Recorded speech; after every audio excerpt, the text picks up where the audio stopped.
going to happen. It has to happen. Our rabbis tell us that the exile and redemption cannot coexist. When you're in exile, there is no redemption. And when there is redemption, complete redemption, there is no exile. We have to open our eyes to this. The Jewish people has always closed its eyes to difficult things.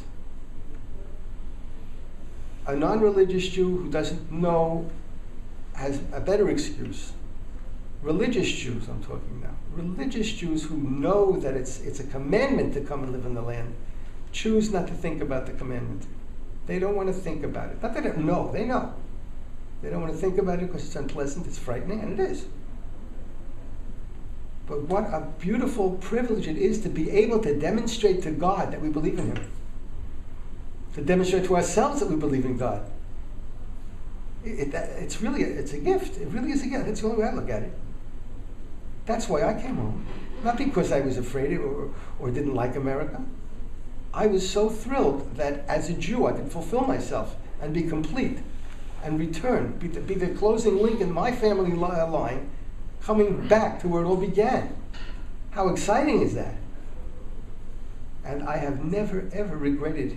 On the contrary, I've been rewarded for it. I've only gotten blessings from it. Blessings beyond my belief. Everything I've done has just, I just can't explain it. I don't even know what it is that I do for a living, but somehow we're doing very nicely. I'll tell you one recent miracle that happened to me. It's very exciting too. When Mr. Barak was in Washington, in Camp David, and dancing with Arafat, and he decided he's going to give away all of Judea and Samaria to Arafat for peace. On that very day, my wife and I were sitting in an office in Kiryat Arba, buying a brand new home for more money than we could afford. Where is Barak today? I'm living in a beautiful home, and I don't know how I'm doing that either. That alone, the fact that I bought a house that I couldn't afford, was a miracle that I was able to continue with it.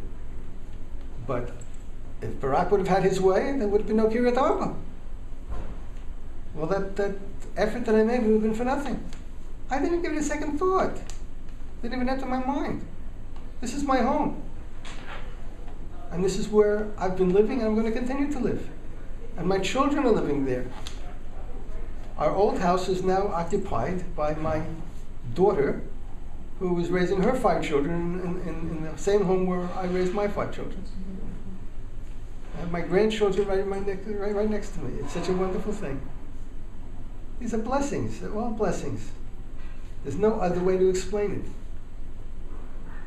So when I come and talk to people, I just want to share with them, not my faith, my knowledge. I know. I've had experience. I want to share with people, this is a real process. And it's not limited to me, and it's not limited to Israel. There is a God who controls this world, and this country was built by people who believe that also.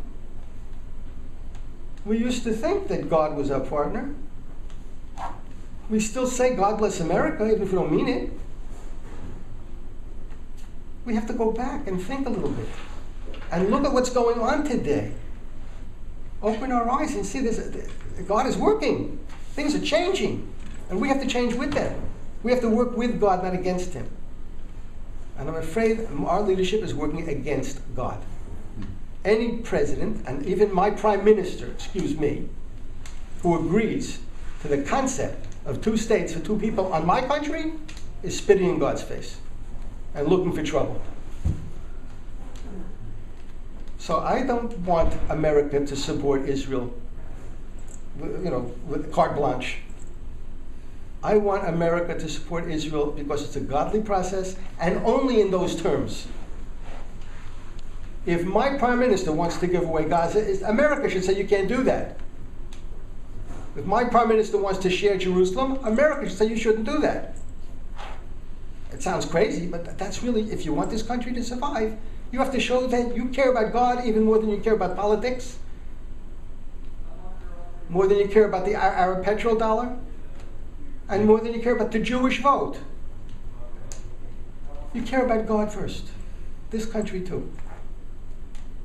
Because it's God that makes things happen. Good things and bad things.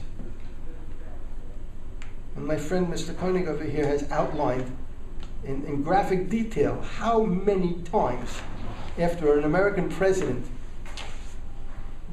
said something indicating he wanted to see Jerusalem or Israel divided, that God struck this country with a plague.